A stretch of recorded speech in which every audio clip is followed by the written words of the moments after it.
Hola Ricardo, es un gusto saludarte, aunque cuando esto salga al aire, de seguro estaré viajando con mis amigas por Escandinavia. Sí, qué bueno que se animaron. Seguro va a salir todo bien. ¿Y ya tienen ruta establecida o un plan o cuál es la idea? Ya tenemos una ruta que está un poco rara, como el boleto más barato que encontramos. Nos va a llevar a Madrid y tenemos una muy buena amiga en España, pero en un lugar muy singular de España, en Sí. las Islas Canarias, en Tenerife. Ujú. Pero bueno, estando en Madrid está más cerca de Tenerife que estando en Mérida. Entonces, las cuatro estuvimos de acuerdo en volar hasta Tenerife. Ella nos va a recibir con su familia. Vamos a estar allá 5 noches y después regresamos a Madrid y de Madrid nos vamos o nos fuimos a Copenhague. Después de Copenhague, donde vamos a estar un promedio de 5 noches en cada lugar. Vamos a Ujú. estar en Copenhague, vamos a estar en Oslo y en Estocolmo. Muy Y bien. después regresamos a Madrid y a Mérida. Las noticias del coronavirus nos sacudieron un poco al principio, pero después decidimos apostarle a las estadísticas, a las probabilidades de que nos infectáramos o algo así.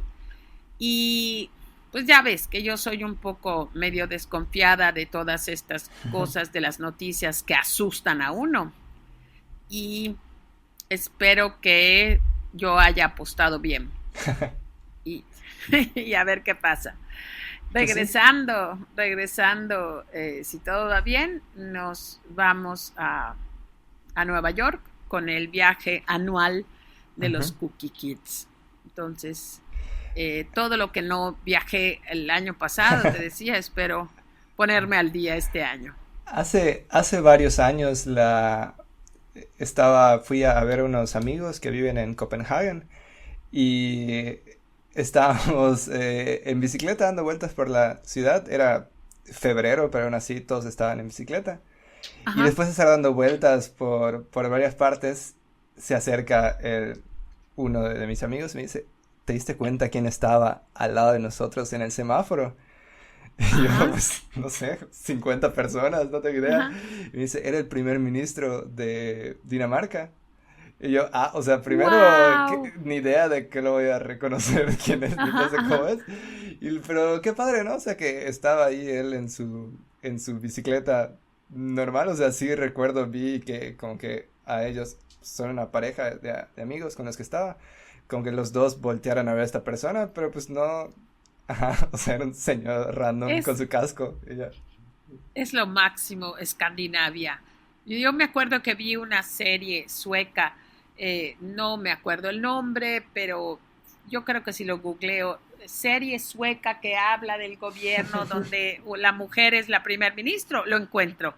Y es la historia de cómo ella llega al poder y qué tan estrictos son con la ética, cero corrupción, cómo son tan aterrizados, no hay nada de escoltas ni carrazos.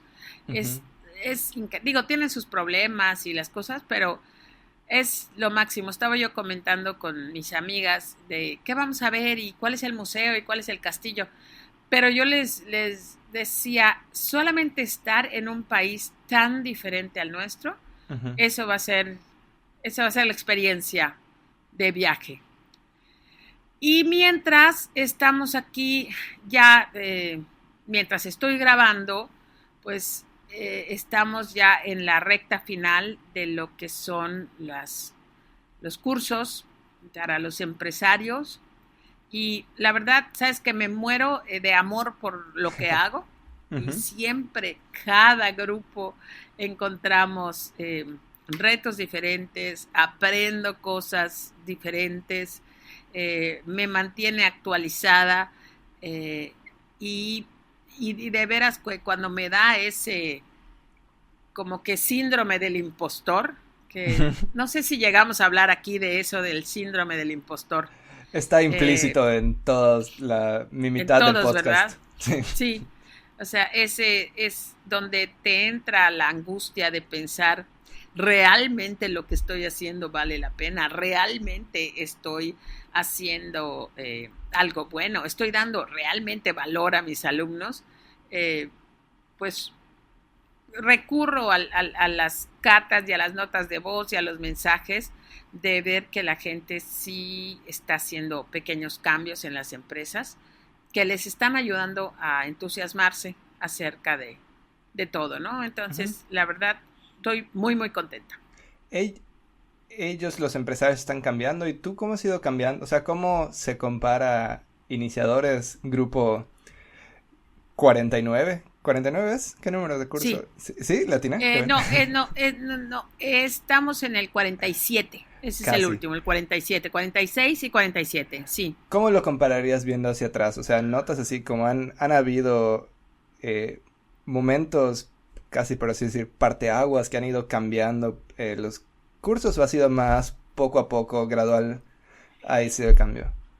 Yo creo que ha sido gradual. Yo recuerdo cuando yo comencé a dar eh, los iniciadores, primero que nada, no tenía un nombre el curso. Ujú. Lo único que yo quería era pues compartir algo de lo que yo había aprendido en el curso del mito del emprendedor, pero la verdad es que me daba terror que como yo había firmado unos contratos de confidencialidad y de no compartir todos los materiales y todo, de verdad me asustaba mucho el yo compartir con la gente lo que había aprendido, pero poco a poco me fui soltando. Hasta la fecha de hoy, yo no he plagiado materiales ni nada de eso que firmé que no lo iba a hacer, pero obviamente que las cosas que aprendí allá sí las he compartido porque son cosas que dan muchísimo poder.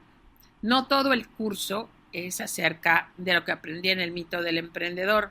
He aprendido, he sacado muchísimo conocimiento de libros como la semana laboral de 4 horas de tu tío Tim Ferris. Ujú. He sacado muchísimo de El hombre más rico de Babilonia, del Carnegie, eh, también Daniel Pink, o sea, varios autores, la verdad, Mike Michalowicz, Ujú. es un compendio de muchísimos autores y de muchísimas prácticas a lo largo de 25 años. Recuerdo que estaba yo en Vancouver, Canadá. Yo había terminado de tomar el mito del emprendedor. Lo tomé durante 4 años, el Ok. mismo curso para que amarre, ya sabes. O sea, como es tanta la información 4 veces el que mismo curso. el mismo curso, Ujú. sí.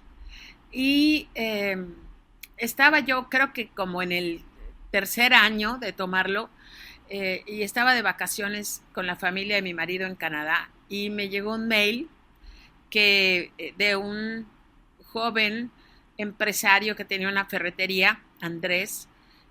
Saludos Andrés, por si nos escuchas. Ujú. Y él me decía que había buscado información en el grupo del mito del emprendedor, pero que le habían dado mi nombre para que yo le ayudara a contestarle preguntas, a dar el testimonio. Y recuerdo que fueron a mi oficina cuando mi oficina era otra, él y su hermano. Ujú. Y les pedí que fueran a las 6 de la tarde porque a esa hora terminaba yo mis Pensé que ibas a decir quehaceres. 6 de la mañana, que sería una muy buena. Que es una Saludos cosa también que a yo los dos. pudiera hacer. Sí. Y a las 6 de la mañana, a las 6 de la tarde ya se retiró mi personal, entraron ellos y yo les empecé a explicar. A las 11 de la noche recibí una llamada de mi marido preguntándome que dónde estaba yo, porque no había llegado a la casa. Y es que todo ese tiempo había yo estado hablando súper entusiasmada acerca de todo lo que yo había aprendido con este curso. Y trataba yo de convencer a Andrés y le decía que no importara lo que tuviera que hacer, que valía muchísimo la pena pagarlo. Ujú, Lo que costaba el curso en aquel entonces eran $15,000. ujú. $15,000 al cambio de hoy son casi 300,000 pesos mexicanos. Dentro Y de yo lo que les, puedes decir, sí, perdón por interrumpir, dentro sí, de lo que sí, puedes decir adelante. del curso, bueno, a grandes rasgos, primero, para los que no han escuchado el libro antes, el podcast antes, el E-Myth es un libro Ajá. de Michael Gerber que recomendamos mucho por aquí. Y Maru tomó este curso, que no sé si, bueno, Uh-huh. no creo que Michael Gerber en persona diera el curso, No, aunque no, no no, sé. no. ¿Cómo fue? Platícanos un poco de eso.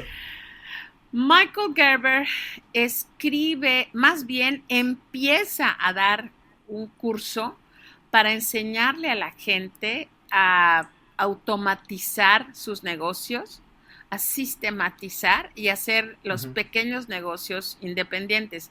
Michael Gerber vendía enciclopedias de puerta en puerta.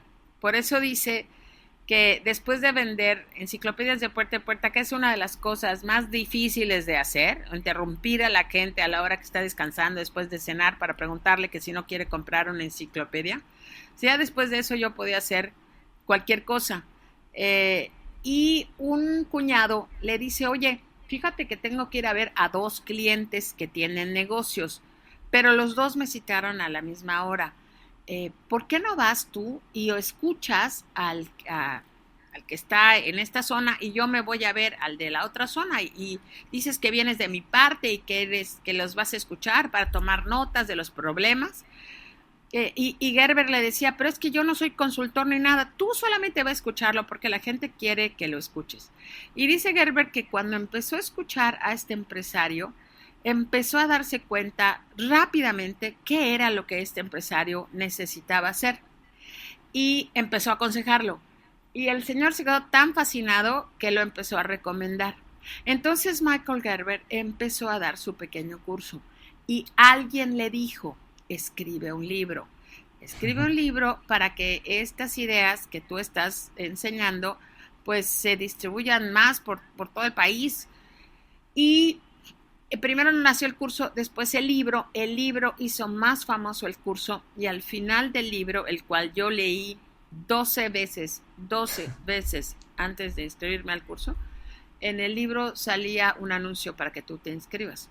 Y yo me tardé muchísimo, Ricardo, porque yo ya había contratado, como 18 meses antes, yo había contratado a una de esas oficinas y despachos que prometen sistematizar tu negocio, que prometen hacerte tu manual de operaciones y todo lo que siempre los pequeños empresarios soñamos con que alguien nos haga.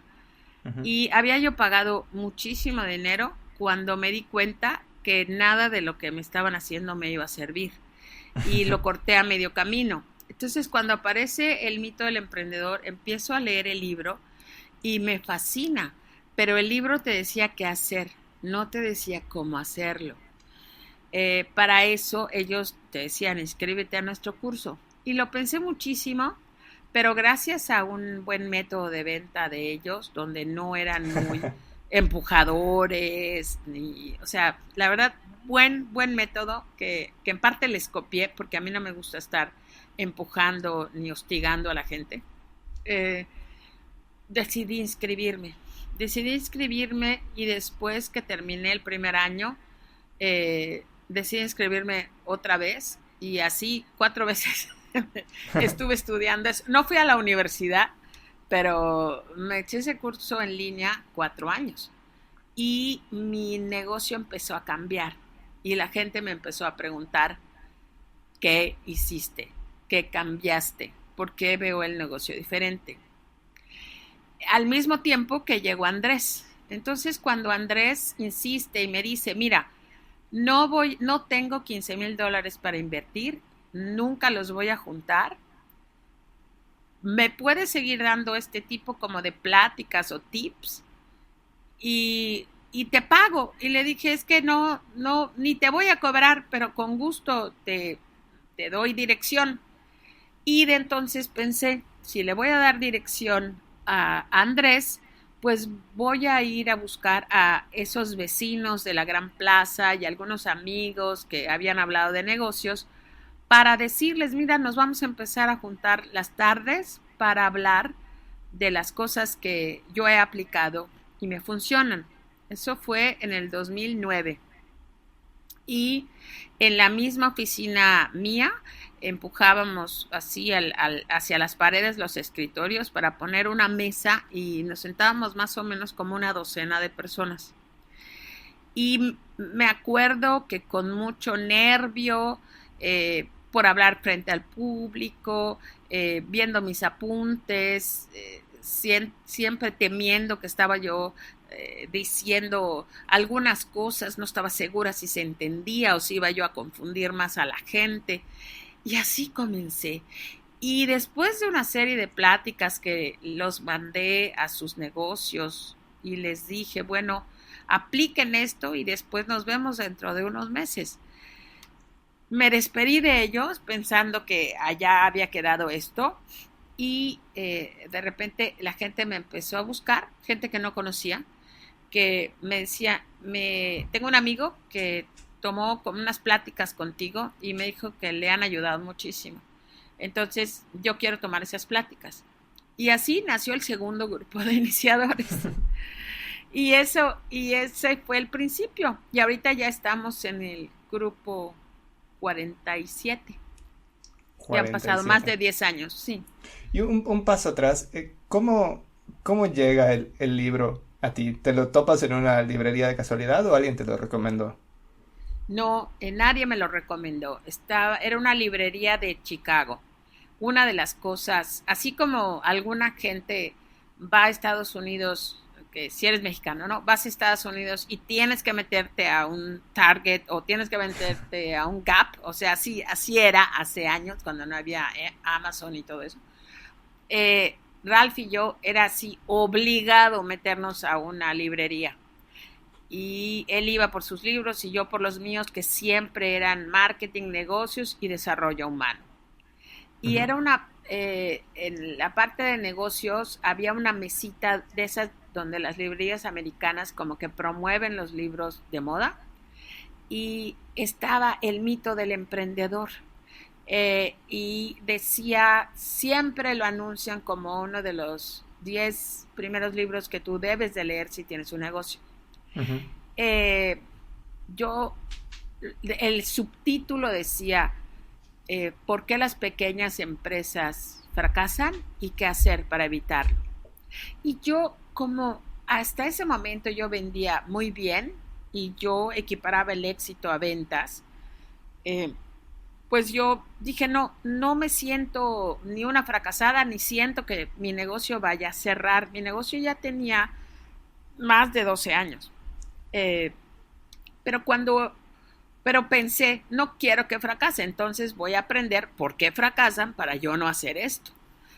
Y Gerber es muy famosa la historia con la que comienza, porque comienza hablando con Sara, una chica que tenía una tienda de país.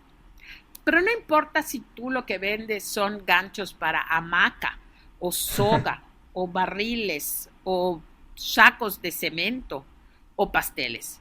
Cuando él empieza a describir los problemas de Sara, empieza a describir los problemas de todos los pequeños empresarios del planeta Tierra. O sea, esa es la magia de Gerber, que su mensaje es súper universal. Y realmente todo aquel que tenga una empresa debe de leer el libro.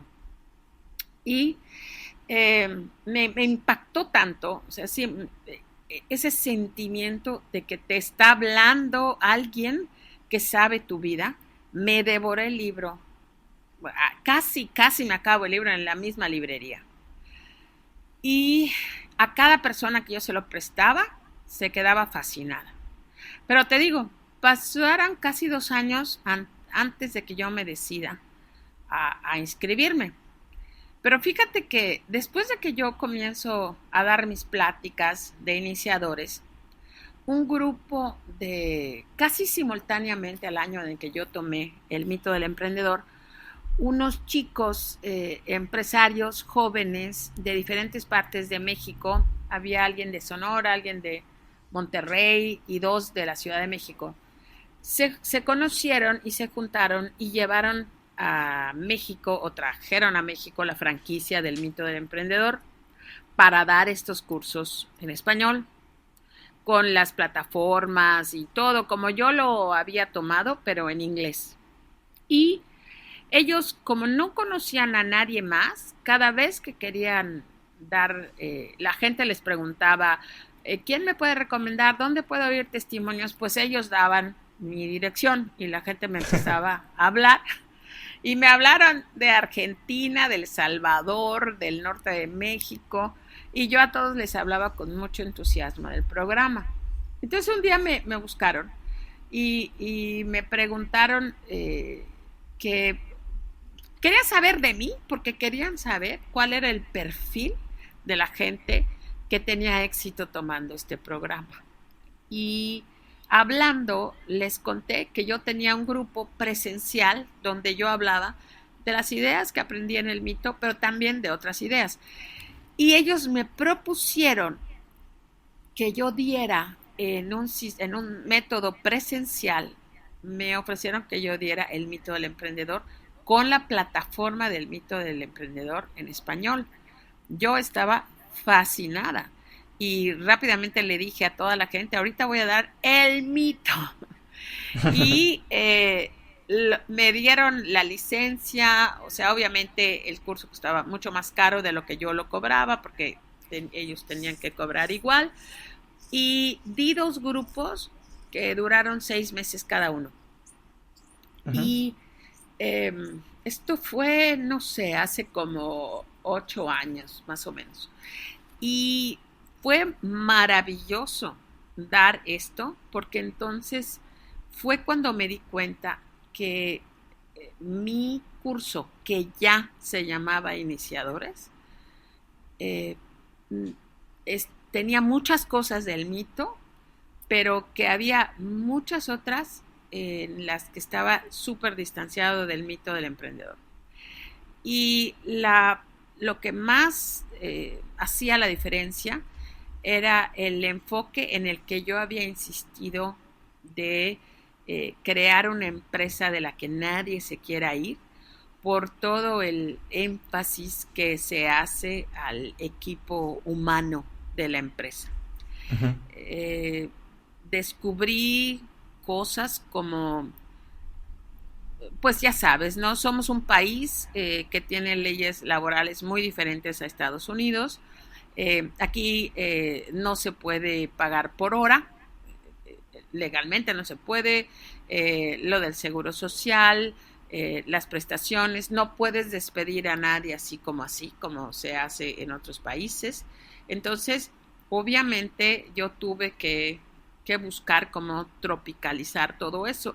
Y es que en realidad en Estados Unidos no tienen el problema de ser un país de clases como somos aquí en México. Entonces, ya lo hemos hablado aquí antes, el hecho de que mucha gente tenga en sus casas personas que vienen de las zonas rurales de México para ayudar a limpiar, a lavar nuestra ropa, a servirnos la comida, nos crece de una manera a los mexicanos que luego tenemos empresas, donde a veces siento que nos metemos a ser jefes con esa mentalidad de que la gente que trabaja para nosotros eh, la debemos de la vemos como la misma gente que trabaja en nuestras casas. Que, o sea, que lo primero que quiero aclarar es que a ambos trabajadores los debemos de tratar con mucho respeto, con mucha consideración, o sea, con todo lo que debes de hacer para con otro ser humano. Pero aquí en México, el país de los morenitos, de los que viven de los pueblos, de los whitexicans, de todas esas cosas, creo que hay mucho que aclarar hasta el día de hoy, hasta en los cursos que estoy dando hoy a los jefes de empresas. Y ese ha sido el meollo del curso que yo nombré Iniciadores. Ujú.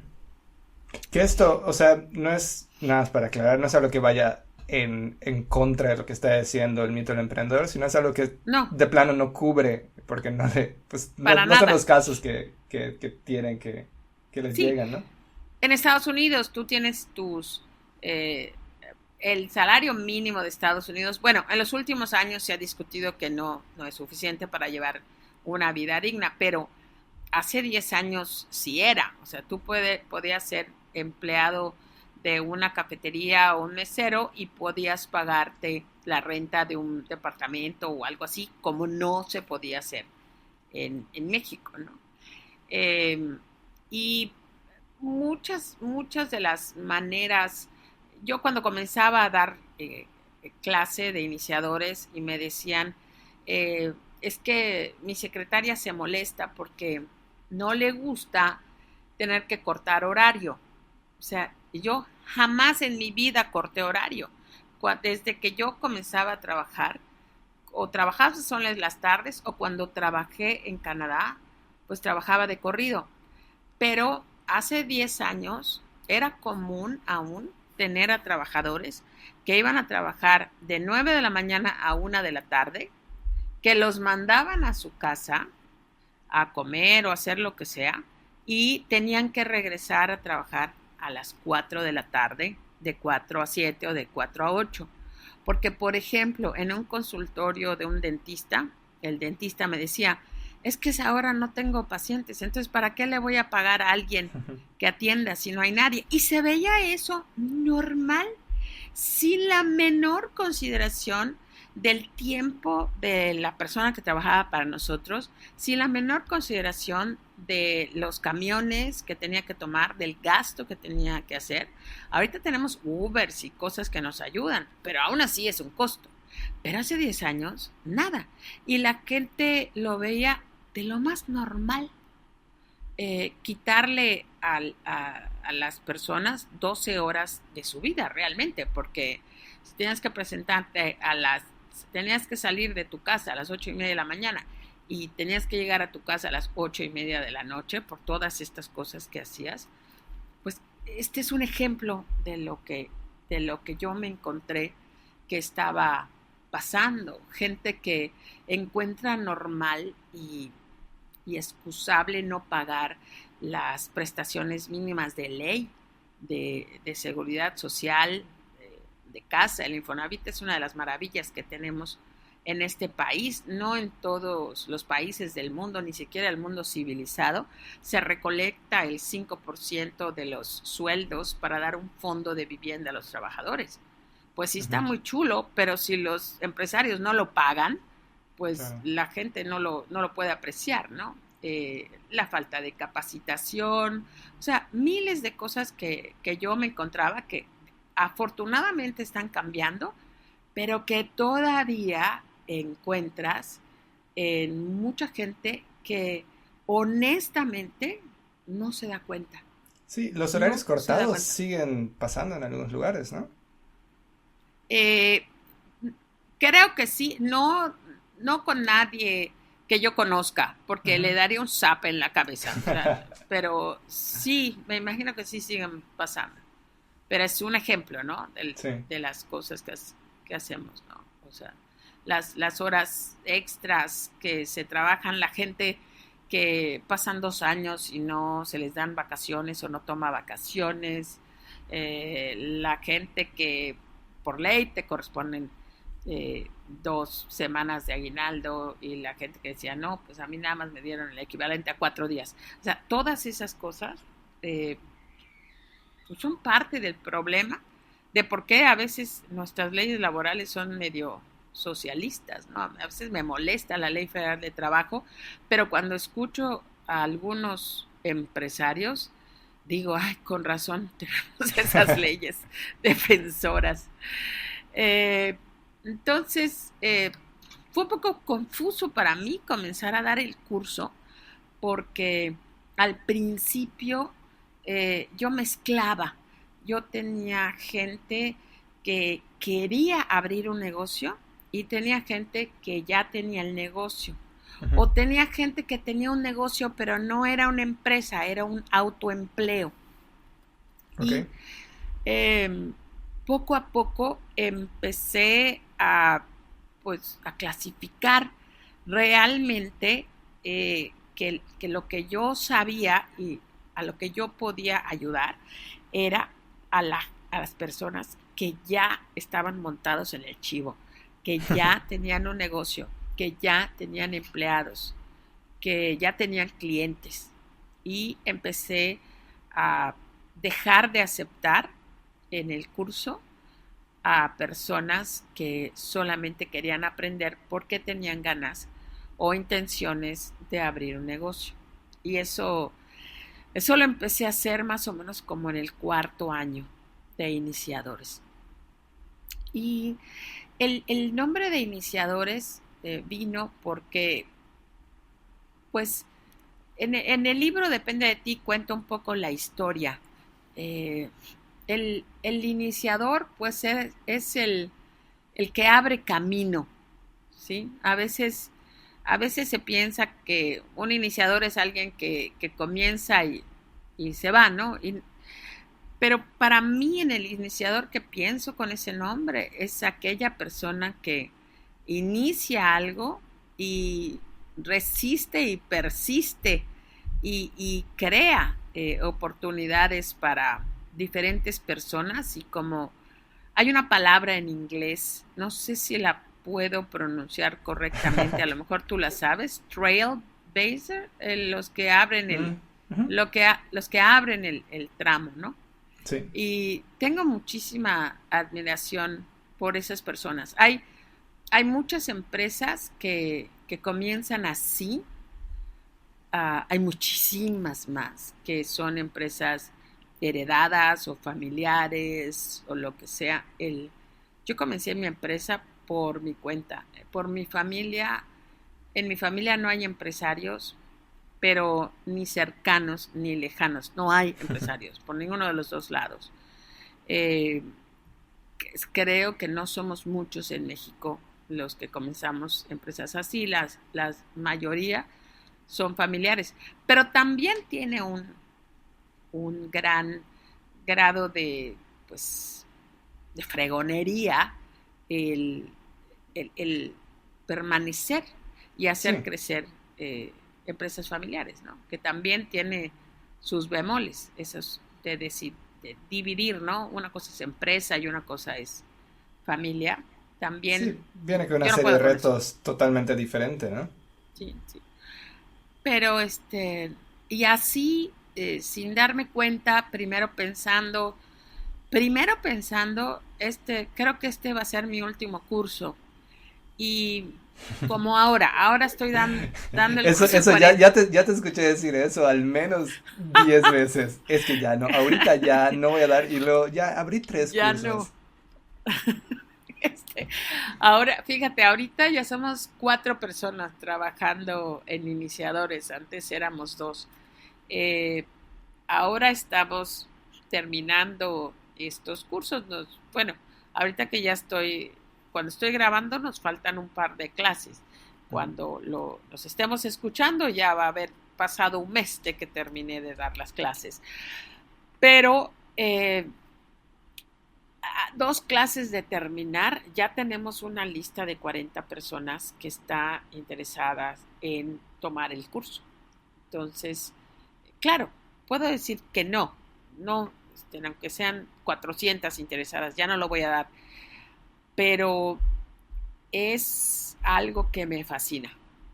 Me Ujú. encanta dar este conocimiento porque, como les decía al grupo, se quejan porque me dicen, es demasiada información, ¿cuánto tiempo va a pasar para que yo aplique todo esto? Y la verdad, pasan años, pero el logro del curso es que le van cayendo veintes a las personas. Eh, veintes prácticos, no es una teoría lejana, no son esas historias de supongamos que tuviéramos esto o los ejemplos de las grandes empresas, ¿no? Que está haciendo Toyota, que está haciendo Disneylandia, no, estamos aterrizando con cosas muy, muy prácticas a tus empresas. Y por eso desarrolló un plan de seguimiento. El, el coaching sigue, pagas el curso, pero después ya tienes un acompañamiento de por siempre. O sea, mientras yo esté saludable, eh, está el club, nos vemos cada 3 semanas, están las citas de coaching que yo sigo dando y sobre todo lo más fuerte que ha creado Iniciadores es una tremendísima comunidad. Gente que se conoce tomando el curso, que se conoce en el club, que hacen alianzas, que hacen negocios y todo basado en una filosofía, en una manera de trabajar iniciadora que la verdad, ¿qué te puedo decir? Me llena de orgullo, tremendo. Los mensajes, fue a un lado la modestia, los mensajes que llegan, ¿no? De mi empresa ha cambiado, ha mejorado mucho, el clima laboral que se siente ahora es diferente, me he dado cuenta de muchas cosas, ahora estamos teniendo mejores ventas, los ingresos han aumentado, por fin supe cómo ver mis costos, todo eso, pues la verdad me sigue animando a ahorita que siento que todavía puedo seguir dando esto. ¿Y qué viene después para iniciadores? Mira, hay mucha gente que está pidiendo que esto se vuelva, pues como yo lo estudié, que esto se vuelva una plataforma. Hay mucha gente y la juventud siento que pues así está estudiando, ya ves todas las clases online que hay en el Ujú. internet. Eh, Obviamente que yo no sé cómo hacer esto, pero existen expertos Ujú. que puede hacer esto. Eh, lo que pasa es que odio decir lo que pasa porque es una antesala de excusas y ahorita te voy a decir una excusa. Eh, o doy el curso o me clavo en desarrollar todo esto. Y esa es ahorita la La cuestión. cuestión. Sí, esa es toda la cuestión. Porque desarrollar una plataforma así le ronca de, de tiempo, de recursos, de muchas cosas, pero también pienso, ya no te cueces al primer hervor, ya estás un poco ruca en cualquier momento. Sería una lástima que no se quede esto documentado de una manera que más gente lo pueda disfrutar. Entonces, estoy en eso, Ricardo. Para Estoy ti, en eso. ¿cómo fue tomar el curso online? O sea, eran más que nada, ¿eran videos? ¿Era una conversación en la que estaban varias personas ¿No? de manera simultánea? ¿Cómo era? Era la cosa más arcaica que yo te pueda ahorita decir. Había chance de que te costara una fracción de lo que costaba y que tú te metieras en un grupo donde practicaras, tomaras el curso, ¿no? Pero la verdad es que yo soy solista. A mí las cosas en grupo no me gustan. A mí me gusta dirigir, a mí me gusta estar enfrente y al centro, a mí me gusta ir adelante, o sea, te lo digo así sin pena. Entonces, yo sola. Eh, no había videos, no había Skype, o sea, nada de eso existía cuando yo estaba tomando el curso.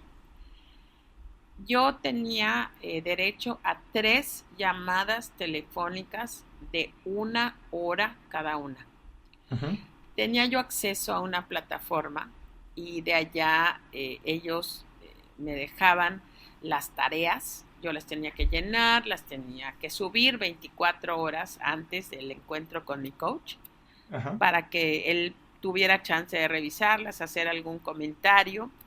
¿Esas 3 llamadas de 1 hora eran durante todo el curso o mensuales? No, ¿Cómo eran? Ajá. mensuales. Eran 3 llamadas por mes. Y, o sea, sacando números y todo, yo le digo a mis alumnos, cada llamada me costaba el equivalente de $400. Entonces yo nunca llegaba a decirle, como me dicen ustedes a mí, les digo, no hice mi tarea, porque lo que pasa, porque me sentía yo un imbécil. Sí, sí, cada llamada en números de hoy me hubiera costado como 6, 7 mil pesos. Entonces, Ujú. yo me clavaba a hacer todo porque me estaba costando. Y pues yo me sentía mal. Pero lo que me gustó del IMIT, del mito del emprendedor, es que me lo advirtieron.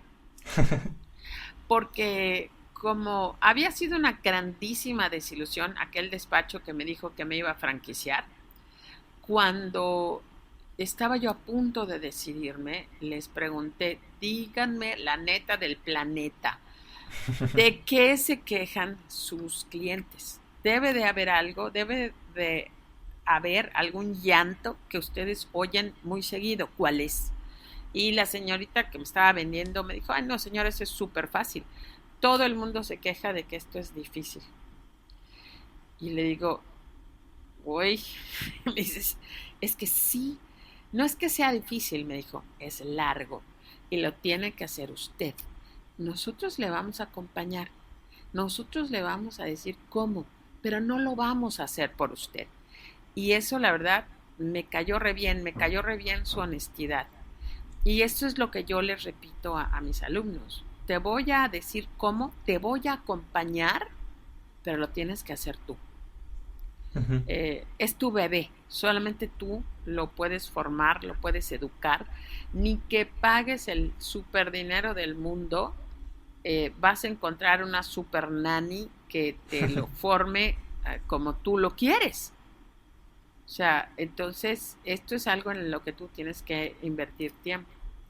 Y así fue, y otra cosa que también les cuento es que yo en mi tarjeta American Express, entonces, en automático me cargaban los $1,300 mensuales. Eh, entonces, yo empezaba a hacer las tareas porque pensaba, me están cobrando, así que tú contesta que todas las preguntas, ¿no? ¿Qué quieres ser de chica? ¿Por qué soñaste no sé qué cosas? Yo no le veía mucho sentido, pero yo hacía la tarea. Fue hasta el mes número como 6 o 7 que ya entendí qué era lo que estaba yo haciendo, que ya le vi el caso a todas las cuestionarios, ejercicios, el redactar mi historia, todas las cosas esas, ya lo entendí. Entonces, ya una vez que entendí, ya llevaba yo medio año. Fue por eso que cuando terminé, eh, había otra oferta que ellos le llamaban como el mito del emprendedor mejorado. Y sí habían 2, 3 temas nuevos, pero era más bien lo mismo pero intensificado. Y me volví a inscribir y como que ya me cayeron los 20 mejor. Pero no terminas de aplicar, porque los sistemas que tú tienes que hacer, tardas mucho en hacerlos. Claro, Tardas iban mucho cambiando. en hacerlos y van cambiando, ¿no? Pero no es un tardar mucho en hacer y que te frustras, sino que cuando empiezas a hacer los primeros sistemas, te relajas y descansas, te sientes mejor, puedes ver las cosas mejor. Pero eso no quiere decir que termines todos tus sistemas, porque hay muchísimo que sistematizar. Pero es lo máximo. Fue la mejor cosa que me ha pasado en mi vida, fue haberme encontrado con ese librito que cambió mi vida, pero cambió mi vida de maneras que no te puedo ni siquiera explicar. Qué padre. Muchísimo. Muy padre. Oye, pues mil gracias por estarme escuchando aquí en las historias, mientras yo estoy viajando y comiendo sándwiches noruegos, sándwiches escandinavos, que son esos sándwiches de pan negro con mucha mantequilla y pescado curtido, que me como a la salud de todos ustedes. Muchas gracias, Ricardo. Un saludo, Maru. Hasta luego. Hasta luego. Bye.